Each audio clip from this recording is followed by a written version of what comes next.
This is Optimal Health Daily, episode 168, 9 Reasons Why Yoga is Good for Gym Junkies by Neghar Fonooni of negharfonooni.com, and I'm your narrator, Dr. Neil. Welcome to another edition of Optimal Health Daily, where I read some of the best blogs covering health and fitness, just like an audiobook. And if you didn't know, this is one of 4 podcasts where we read blogs to you.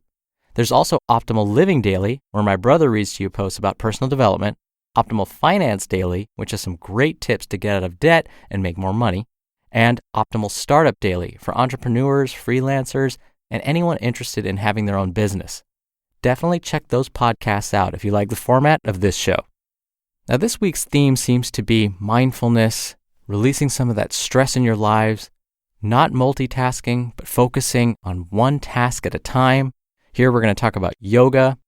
I actually had a moment this week where I needed to practice some of the stuff that I'm talking about here on the show. This sounds super silly, and as I say it out loud, it's gonna sound probably even worse. But I have no problem, of course, speaking in front of people. I have no fears when it comes to a lot of things in life. But for some reason, I had major anxiety the other day. And again, it was over the weirdest thing. I had to go in and get fitted for a suit. I'm going to a wedding in a couple of months, and I have no formal wear. Believe it or not, I've been able to get by in my professional life and personal life without having to buy a suit for a really, really long time. And it made me super nervous. I have no idea why. It was just really intimidating for me. Maybe it's because I had this realization that I'm getting older and need a suit. I don't know what it was. But I had a dream the night before, a nightmare in a way, about going and getting fitted for a suit. It doesn't make any sense. And so to quell some of this anxiety, I had to practice the things I've talked about in episode 166 and 167. Again, weird, right? It's so funny to me that I had anxiety about this. But that's kind of how life is. We just never know when we're going to have this anxiety-provoking or stress response over things that many other folks would consider just silly. And so I'm telling you this because I want you to know this is not easier for me. The things I talk about in this show oftentimes are things that I work for too. They're not things that come naturally to me. I am not perfect, and I work hard at a lot of the things that I talk about. All right, enough about me. Let's get to today's post as we optimize your life. 9 Reasons Why Yoga is Good for Gym Junkies by Neghar Fonooni of negharfonooni.com. I promise this isn't going to be one of those annoyingly generic posts that gives you the typical reasons why yoga is good for you. I mean, obviously it's good for you, so are broccoli and fish oil. But we don't always do things that are good for us, do we? Sometimes it's because the things that are good for us just, well, they suck. But other times, perhaps we have reasons why that, quote, good thing doesn't pertain to us. So today, I want to confidently state 2 things. 1, yoga is awesome and so effing good for you. And 2, yes, you. For a long time, I neglected my yoga practice in favor of lifting. I made all the excuses in the world, including the cliched excuse that I, quote, don't have time, and I rationalized that lifting was better than yoga anyway, so it wasn't a big deal. The further I got from my practice, the more off-center I became. As an entrepreneur spinning multiple plates, I fell deeper into disarray and began to feel terribly encumbered. It took me a long while to realize that there was a giant hole where my yoga practice used to be, and an even longer while to find an instructor and a studio that would properly fill that void. Now that I've resumed my place on the mat, I realize just how valuable yoga can be for gym enthusiasts and how often it is overlooked. I also found that practicing yoga now as an advanced lifter has far more benefits than I had even been aware of 12 years ago when I took my first yoga class. So if you happen to be a gym junkie who loves to deadlift, hip thrust, and kettlebell swing your glutes into submission, this list is for you. 9 Reasons Why Yoga is Good for Gym Junkies. 1, active recovery. Yoga is an effective and low-impact way to move on your non-lifting days without compromising recovery. Many yoga experts will even go as far as to say that hot yoga, in particular, can stimulate your metabolism and help release toxins from the body. Either way, you will always feel better leaving yoga than when you came in. 2, Kinesthetic awareness.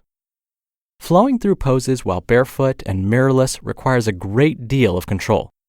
Yoga requires you to listen to your body, tapping into your trunk, your feet, your legs, you name it, to enter and sustain postures without visual aid. This increases kinesthetic or body awareness and can help when moving through compound lifts at the gym, such as squats and push-ups. Because yoga carries such an internal focus, it can encourage you to practice more intuition during your lifts. 3. Balance. And I don't mean stability, although you'll certainly get your fair share of that from yoga. I'm referring to the balance of activity that yoga provides an avid gym goer. Lifting sessions are typically aggressive and weighted, while yoga is intrinsic and uses the body as leverage. This can create a balance between Herculean and Buddha-like activities, which in turn encourages balance within your life. 4. Mobility and flexibility. No matter how many times someone tells us that we need to spend more time stretching our muscles or mobilizing our joints, we would just rather lift, wouldn't we? I mean, who has time to do all that flexibility work when we have to make sure we snag that open power rack before someone else?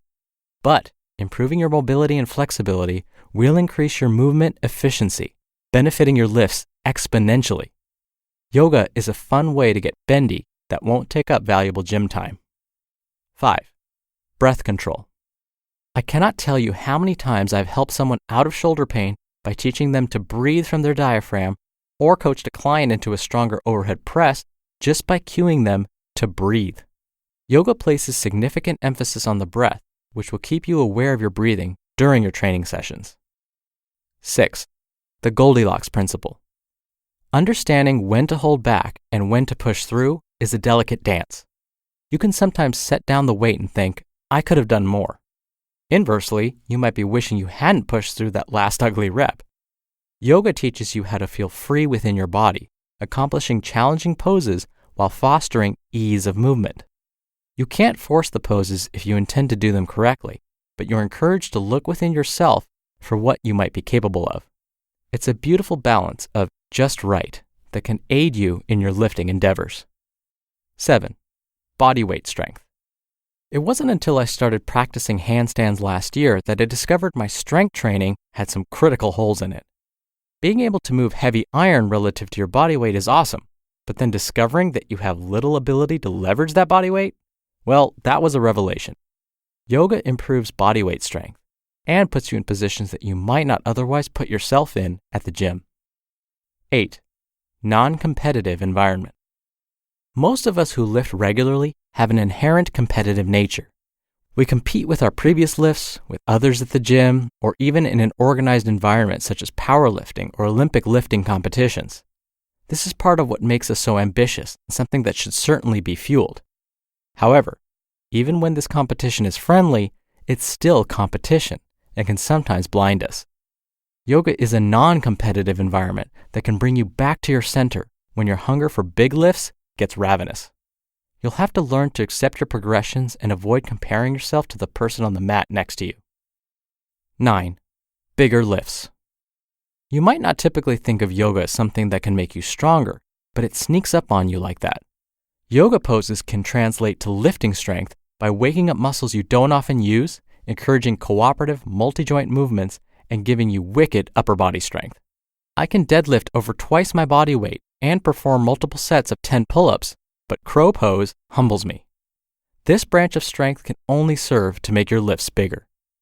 Even after listening to these convincing reasons to practice yoga, you might still be skeptical. The most challenging thing I've encountered when it comes to yoga is finding the right instructor, which is why I implore you to seek out your yoga practicing friends and ask them to take you to a class. If someone you trust thinks their instructor is legit, chances are that you will too. You just listened to the post titled 9 Reasons Why Yoga is Good for Gym Junkies by Neghar Fonooni of negharfonooni.com. I can honestly say that yoga wasn't my first priority. My wife actually forced me into it. And even in the beginning, it didn't really click with me. I didn't like it. It was uncomfortable. I was not flexible at all. And so it was essentially 3 hours of me hating life. But there was a moment where all of a sudden it clicked. I noticed I could bend a little bit further. Each class ended with about 20 minutes of relaxation or meditation time.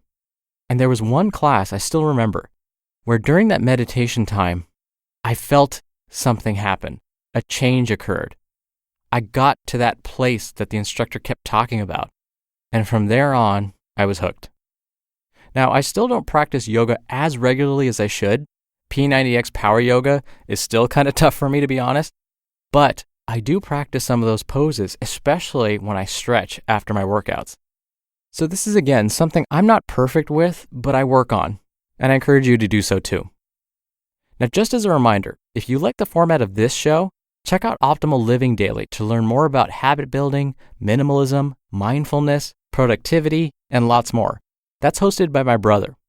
Check out Optimal Finance Daily to learn more about personal money management in non-technical terms.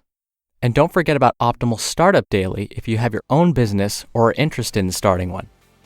I'll be back tomorrow for Thursday's episode with a post from Nia Shanks. So I'll see you there where your optimal life awaits. Hello, Life Optimizer. This is Justin Malik, creator and producer of this show and Optimal Living Daily, the brother podcast of this one. Literally, I'm Dr. Neil's brother.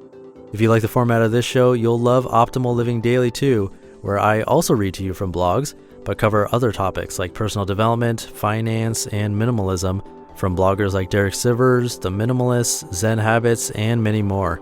So for more amazing content read to you for free, come subscribe to Optimal Living Daily too, and together we'll optimize your life. You've been listening to Optimal Health Daily. Be sure to hit the subscribe button to stay up to date on each new episode, and head to oldpodcast.com. That's oldpodcast.com for a free gift, as well as more actionable tips and resources to help you maximize your potential. Thanks for joining us, and remember, your optimal life awaits.